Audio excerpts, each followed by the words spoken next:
ધારીના હેમખીમડીપરા વિસ્તારમાં છે એક મૌલાના આવેલા છે. એમના ફોનની તપાસ કરતાં એમના ફોનમાં અફઘાનિસ્તાન અને પાકિસ્તાનમાં રહેલા વોટ્સઅપના ગ્રુપો છે એમનામાં એ જોડાયેલા છે.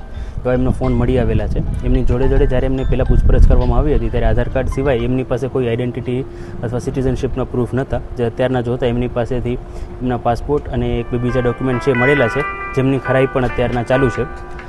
વોટ્સઅપ ગ્રુપોમાં એ બીજા જે પાકિસ્તાન અને અફઘાનિસ્તાનના છે વોટ્સઅપ ગ્રુપોમાં જોડાયેલા છે એમની પણ માહિતી મંગાવવામાં આવેલી છે અને આગળ જે ફોન છે એ ટેકનિકલની જે ટીમ છે એમને મોકલવામાં આવેલું છે.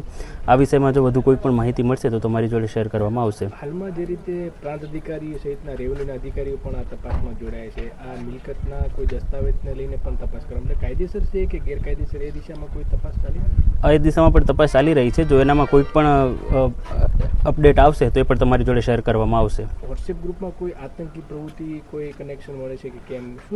હજી સુધી એક્ઝેક્ટલી કોઈ એવી માહિતી નથી મળી, પણ એ આગળ જે ટેકનિકલ ટીમ છે ને ફોરવર્ડ કરવામાં આવેલું છે. જેવી કોઈ પણ માહિતી સામે આવશે તો એ પણ શેર કરવામાં આવશે. આ કેટલા સમયથી અહીંયા આવેલા છે, મૂળ ક્યાંના છે, કોઈ સમય? એ બધું તપાસનો વિષય છે. એ બધી તપાસ ચાલી રહી છે. એમણે બીજી કઈ જગ્યાએ રહેલા હતા અને એમણે શું પ્રવૃત્તિ કરી છે એ જેમ તપાસ આગળ વધશે એમ ખબર પડતી જશે.